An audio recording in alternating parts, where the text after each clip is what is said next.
Sleeping bag. I was at Granickier one time.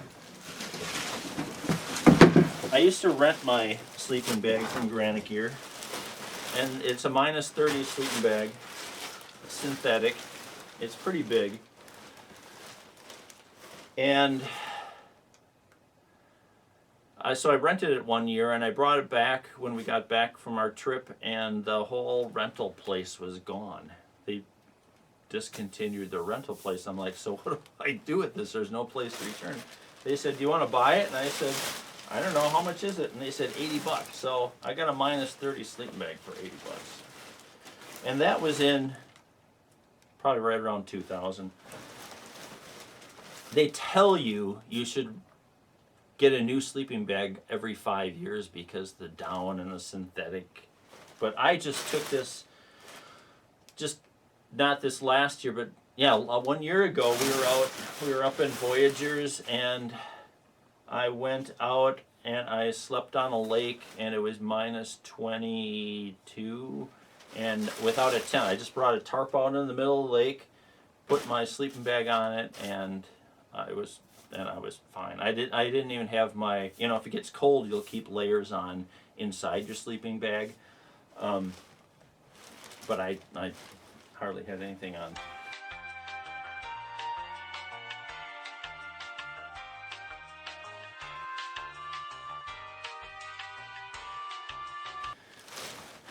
Sleeping bags. Okay, so they tell you not to breathe in your sleeping bag because then you get moisture in there. I always do that because I'd rather be comfortable. I don't know. I just like being inside there. And so I noticed my sleeping bag actually getting bigger because we usually go for 5 nights, and so the sleeping bag I'll put in my crunch sack, and I'm just kind of wondering if I'm like messing up the fibers because they're all wet and I'm crunching them, but it's still warm, after all this time. The key to sleeping bags is not to let air in past you. So if you are at all cold, put on the down vest, because what that does is it puffs the sleeping bag up around you, and then when you're breathing, it doesn't let that air slide past you. If you're that much colder during the night, put on your down coat, and then your down coat will totally fill what's around you.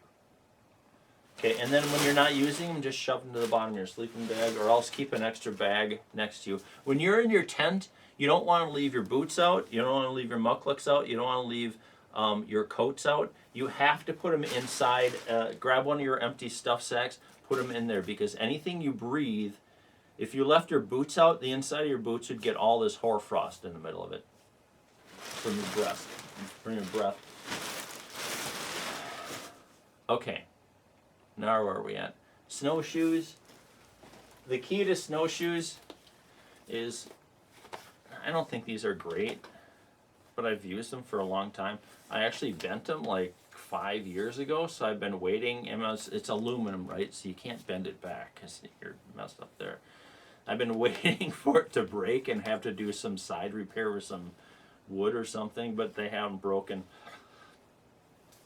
The key thing on snowshoes is the bindings. These are my favorite bindings that I've seen. There might be better ones, but what these do is you just pull on them, you put your foot in, this stays, you never adjust it. It's adjusted to whatever you want. You keep it there, you put your foot in, and then these things, they pull back. With this adjustment, you can adjust where the ball of your foot is. Some people like more of their toe on the front, and some people like more of their ball. I think the ball of your foot is where it's supposed to be. But it allows you to move your foot in and out. But a lot of people don't pay attention to that. So pay attention. You want the ball of your foot right on that ribbon.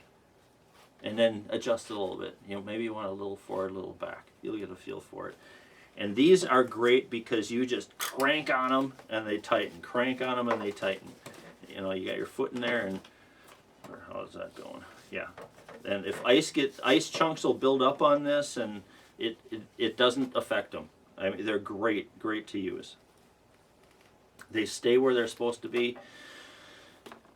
I have a battle with my buddies over traditional snowshoes versus these. I'm going to get a snowshoe kit this summer. I'm going to see if I can transfer these bindings onto the snowshoe, but then my son wants these, so it's going to be hard giving those bindings up. The big ones, the big synthetic ones like this, I rented one year because the snow was really deep and it messed up our whole trip.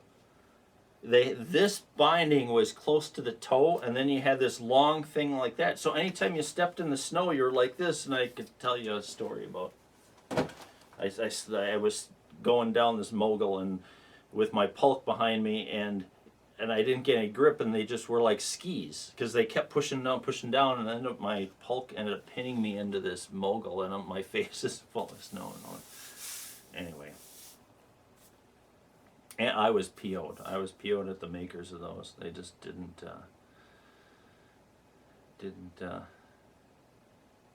do it right.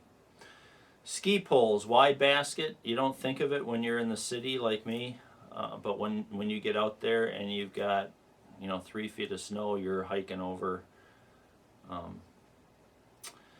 Okay, the pulk harness, including the crotch, P-tube. That was my experiment. I brought a P-tube. Cross-country skis, you want them wider than normal. I have kind of like a middle range cross-country ski. Here's my baskets.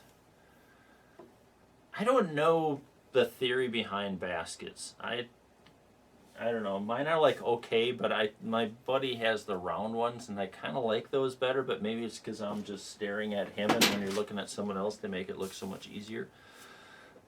He does the Berkey and stuff, so he's really good at skiing and all that. A tarp, thermarest blow up. Where's my thermarest? I don't bring a thermarest. I have the what are these called? The good ones. Xped mats. Xped sim mat. These are awesome. I brought them. I brought one of my kids and I have been in like hotel rooms, and I'll bring this and sleep on this instead of the bed. It's great. It's the one with it's the fatter one, not the skinnier one. And being an older dude, it's your hip. If your hip hits the ground, it's a pain in the butt. And those you turn on your side, and you can let air in, and you can blow air a little bit more air in, air out. And it's like sleeping on air. The key is, if you bring one of these, you have to know how to make a bed out of pine boughs, because if this blows a leak, it's not like a thermarest where you still have a little bit of padding. You're down to the snow. So you need to know how to work these. These say to blow these up by pumping these in, but I always just blow in with my breath, and because there's down in there, and if your breath gets in there, it affects the down, affects the R value. But then, sometimes people get just a little bit too technical on the stuff. There's air in there, and you're off the snow, and that's fine. That said, you will melt the snow underneath you, no matter what pad you use, and you will melt it between like your butt and your midsection. You'll melt the snow there. So no matter what pad you have, take your Crazy Creek, open it up, and you put it right at that level. That's what you're sleeping on. And then you take that pad that I told you to make for your back, you put that on top of it, you put those down, put your Xped pad over it, and then you won't melt that snow right underneath you, and you won't get that little with the Xped you really won't get a huge valley, but it just makes it that much nicer. And you want to use everything you have. So you've got all this padding, just go ahead and use it. And those things are so easy to pack, you just put them at the bottom of your pulk, and you're fine. So that's that foam pad butt to head. That's the one up the back. Small foam pad, sometimes. I think I put that in before I brought the Crazy Creek. A shovel. You really have to watch yourself. I don't know where that metal shovel is. You really have to watch yourself with those metal shovels. If they're not made in the U.S., if they're made in China specifically, they'll break. and see, and they're heavy, right? So you're bringing this heavy, I mean, they're not super heavy, but you're bringing this heavy metal shovel, and it breaks on you halfway through the trip. You know, that's not worth anything. My buddy brings the aluminum shaft shovel that you can adjust the height on, and it's got a little plastic, well, it's not plastic, but it's pretty heavy duty plastic. I kind of like that better, just because it's thin and it's light and all that. But either way, make sure you bring, oh, where's my claw? Okay. So, water jug, insulated thermos, coffee mug with lid, whiskey, rum. Everyone tells you don't bring whiskey. You have to bring whiskey or rum. Because if you don't, you're just not winter camping, I'm sorry. And all the people that say you're going to die, yeah, if you drink a quart of it, you'll probably die. But if you're sharing it, it's a bonding experience, you know. And plus, when you get, don't bring, don't bring rum. No, don't bring tequila. Tequila doesn't taste good at -20. And it's cool when you get whiskey and tequila and it's like cloudy. It starts freezing, but it freezes really weird. So it's like, if you don't bring whiskey, you miss out on a science experiment. And it's about building your brain and learning. And so that's all part of it. You have to. Okay, filter with funnel. I don't know if I'll have to take a break here as I reorganize my stuff. Oh, here's my bear claw. Bring the bear claw. It's great for shoveling. It's great. You sit on it, keeps your butt off the snow. It's very versatile. When you buy it, it says it has 7 uses. So, I mean, there you go. The funnel, I think I'm going to have to turn her off and organize my next section.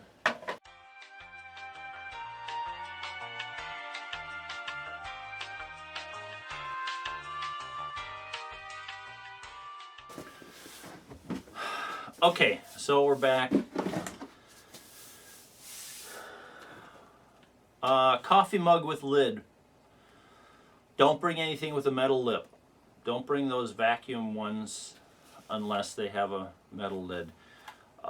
The insulated thermos, I remember I bought bought the first insulated thermos back in the day.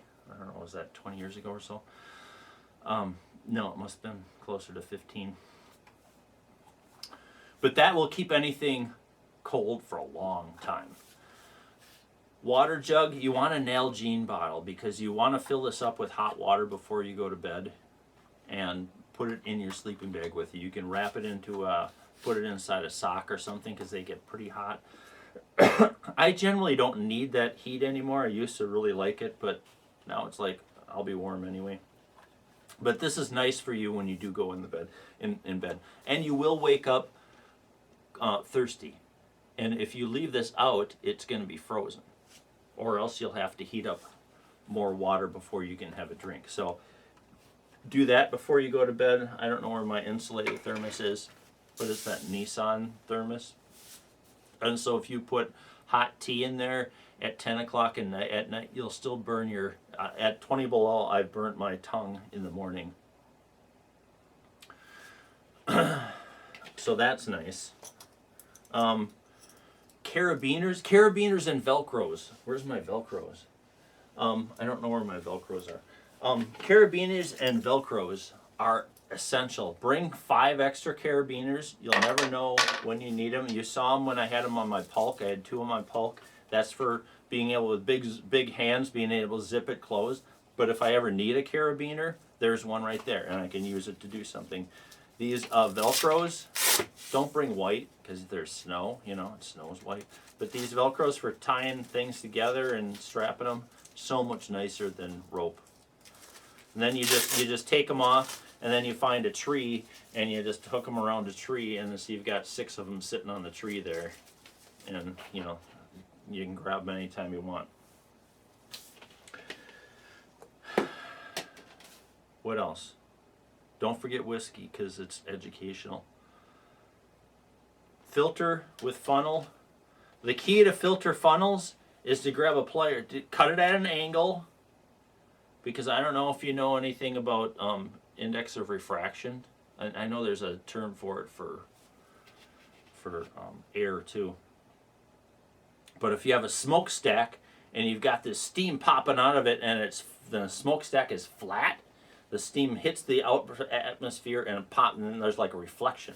Okay, same with this. If you pour water in here, and the bottom is flat, it's gonna like pop. It's not gonna work as well. So just like those smokestacks you see, like they're always at an angle. I cut this at an angle, and it looks like I melted it with something too, and maybe just a lighter. And then I took a pliers to it and I squoze it, so this side's thinner than this side, because when you put it inside your thermos, if it fits perfectly, water's going to go in there and it's going to air's not going to be able to get out, and it's going to be a big mess. So I could have done this more custom, but I made this this has got to be 15, 20 years old. And I just never changed it. So it's got the funnel, it's got this is my original filter, and then someone brought a coffee filter one time, and I'm like, oh, that works pretty well. So then usually this is tied in here as well, and so then this is very well filtered water. You can still see that there's grounds in the bottom of that. I don't know if you can see it, but I can. Camera, I have a Canon 6D, and actually the video camera there is sitting on a tripod, my graphite carbon tripod. So that's all my camera stuff. That usually weights down my sled a little bit more than everyone else's. Forget high C and butter. I don't know why that's on my list. That's usually on my other list, on my food list. But if you mix high C with salt and salt substitute, which is potassium, you can make your own Gatorade. And for some reason I like or Powerade. Gatorade has like more potassium than Power, and so basically I'll bring pink lemonade, and I'll bring yellow lemonade, and the pink will have the salt in it, and the yellow won't. And so if we're going on this long hike, or if we're pulling our pulks in, I know I'm going to be drinking a lot of water and want the electrolytes, so I'll have the pink. If we're just sitting around the campfire, I don't want to salt up, because we're usually eating bacon and junk like that. So, okay, to be shared, Hatchet Food tent. You can get snow anchors, which are really nice.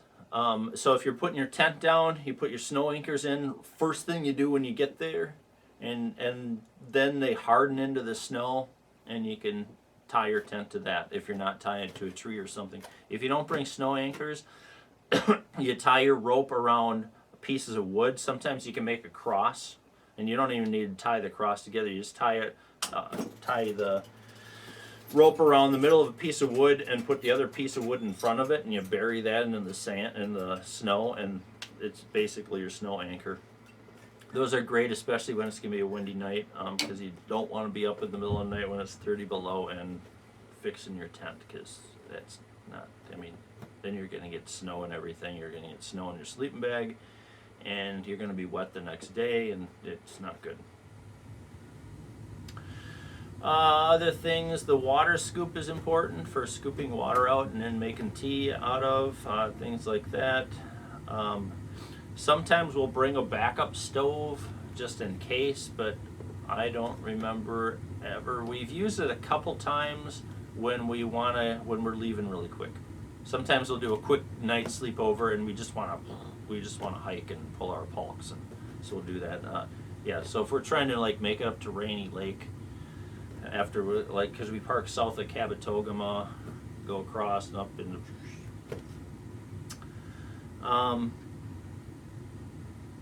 saw. For the longest time we brought a spin saw, but they pack up really nice and all that, but these don't pack up unsmall. They sit at the bottom of your pulk, right? And so this is my custom protection layer.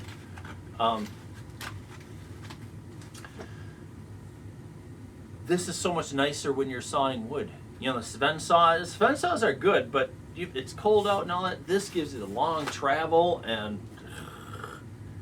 sometimes it's good to pack light, but you're not saving yourself anything by doing that. I clinked on this. This is our water bucket pan. Just, you don't have to get anything fancy.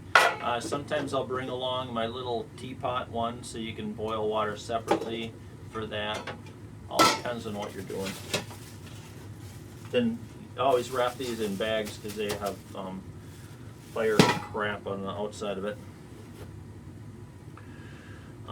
Grill is nice to have along, and they're very small, very compact.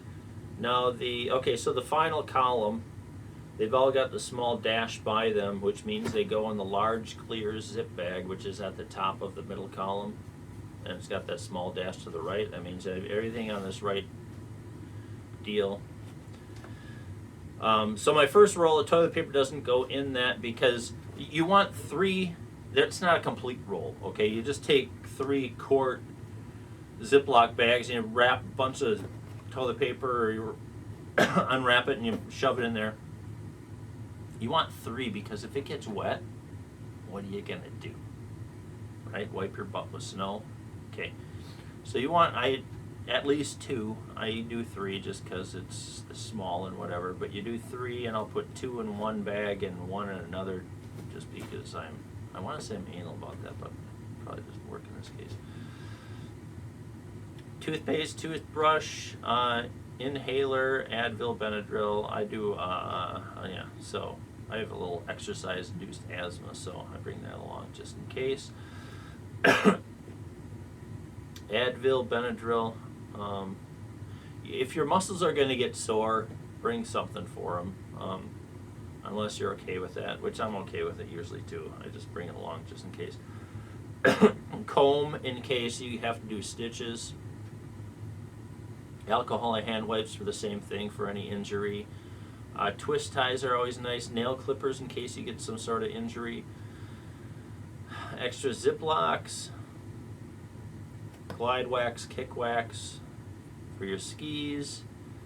The ski scraper that's metal, that you want to bring for the bottom of your pulk or sled too, because when your pulk sits overnight, it crystallizes on the bottom. So then when you go to pull it in the morning, you're pulling, it's rough on the bottom from all the snow. So unless you want to be pulling an extra few pounds, scrape off the bottom of your sled. I bring extra cotters for my sled because we crank on them and they've come back, I don't think I've ever broken one, but they're pretty angular by the time we get back. A stay bracket, I don't know what that is for. I don't bring those anymore. Stay bracket. Oh, an extra bracket for the sled, for the pulk, in case it breaks off. So I've got an extra deal there. Same with the washers and the screws and the nuts. Those are for basically pulk repair, or I've broken the connection on my waist and I've had to do a little sew job there.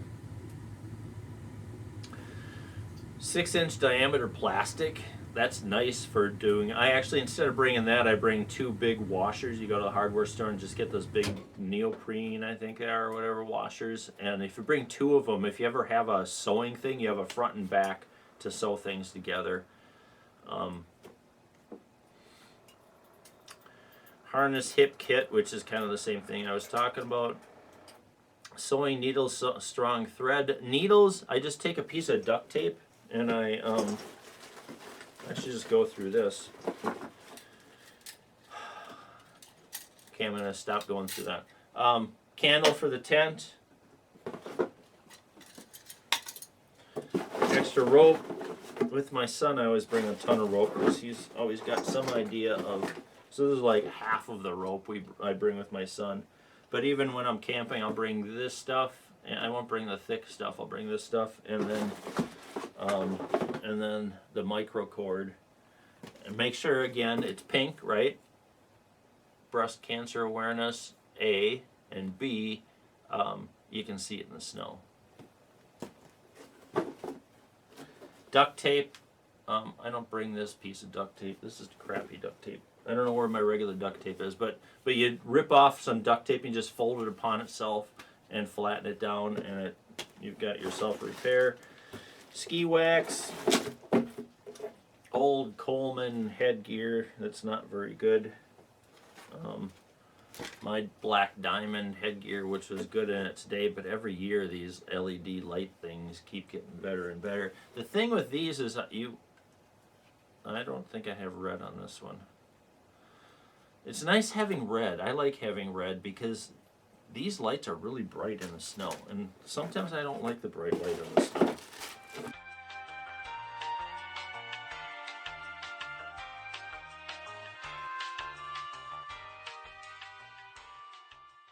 More wax. Thermarest patch. The Xped patch dries in minutes. This is a 3-hour patch job. Pretty sure, unless it's the newer ones. So be careful when you're thinking about patching your deal. It's not like canoe camping where you can let it sit out or whatever. It's going to be at -20, so you don't know how that patch deal is going to work. You can boil some water and grab the pan and put it on the patch, depending on how comfortable, how warm you want it. But easily you can put the your pad on something else and then put a hot water bottle on it or whatever, and that'll keep it nice.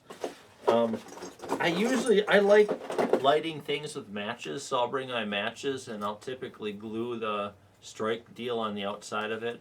On these, looks like I used them all up. Oh, because I was my son, he used them all up. Don't tell him I said that. So on the outside then I'll bring 2 or 3 lighters. I'll usually bring 3 lighters. You just don't want to mess with that part of it. And on the outside of the lighters, what I'll do is I'll duct tape 2 needles. And it's a perfect spot to keep needles. Somewhere is my other one with that on it. Compasses. You buy a good compass. I don't think this is a good compass, but I have a good compass around here somewhere. I've had a compass freeze up on me.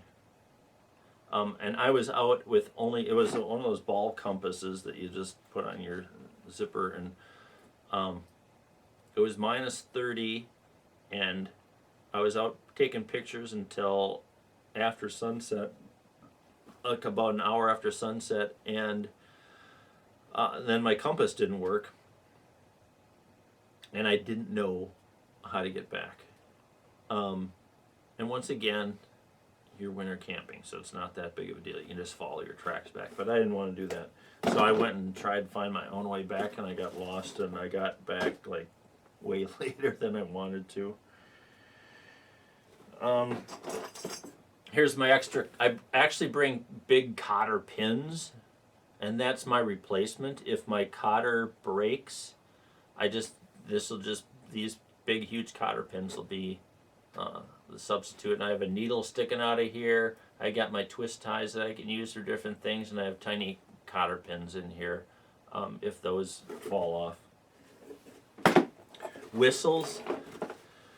If you're going with anyone younger, just make them carry a whistle at all times, and make sure they know what a 1 whistle is, what a 2 whistle is, and what a 3 whistle is. I can't even remember which. I think 1 whistle is bad, and 2 whistles is okay. Like doot doot, yes or no. But I look that stuff up before I go. Multi-knife. You can go overboard on these multi-knives. The main thing is to have a really nice pliers, and I've brought separate pliers at times just because. And I think I kind of like that better. But, yeah. Keep them simple, but make sure you have the essential things you need on those. I'll also carry around just a little, I love this knife, just a little extra knife there. And that's for just, you can fasten it to your deal and carry it around or whatever you want to do. Oh, yeah, here's my needles. My needles are duct taped to my deal. Oh, and here's my duct tape. Good duct tape. Nice and flat. Can fit right in the middle of anything. Thing with Advil and painkillers or Benadryl or whatever I got going. These are also essential.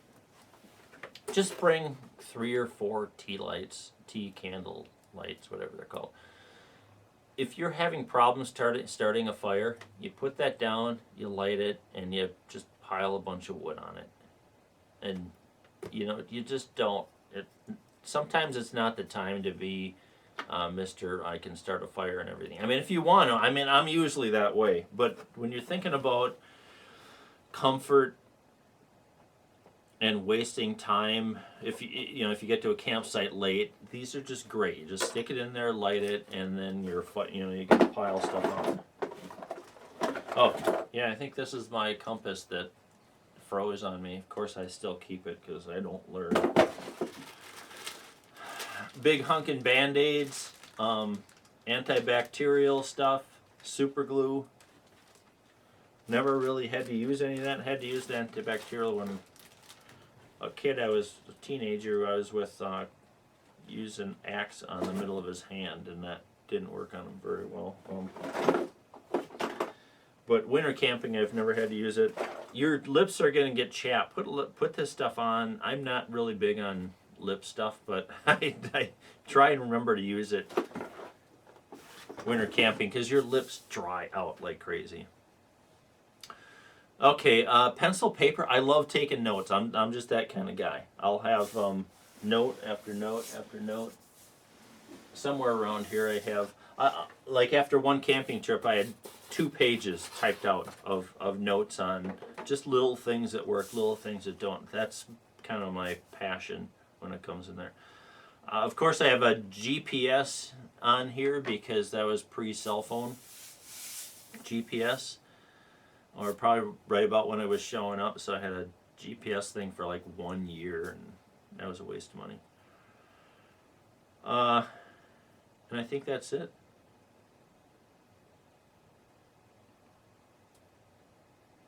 Yeah, I think that's it.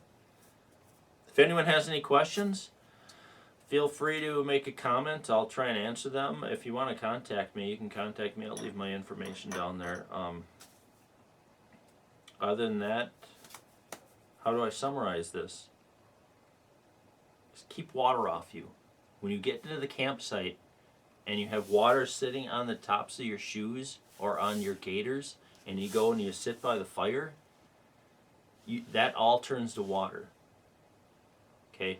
If you're sitting, and if you're by the campfire and you go out and you go step in snow right away, you've got 50-degree gaiters on, and they're going to get all wet from the snow. Think of moisture all the time. When you go and sit down at the campfire, pick at yourself for 5 minutes. Just get every little bit of snow off of you. Don't plan on drying off around the fire. It's best not to think, especially when it gets colder, you're not gonna dry off. What I've given you here works well. I think I can go down to -50, but a weird thing happens when it gets to like -40 or so. There's just a weird thing that happens to your body where you realize that you're just, if it gets colder than that, you just realize that you can't keep warm. It's just a weird realization, and kind of a minimal thing like that happens around -25, -30. Because you can be running around at -15 and you can stay warm. But once it hits that -25, -30, it's a little bit more difficult to stay warm. And then once it hits that -40 or so, it's just a weird, your body realizes like, oh, I'm in trouble now. I have to keep myself warm. But keep moving. Always move, always move, always move. If you want to, just always move. Other than that, happy camping, and like I said, any questions, leave me a note.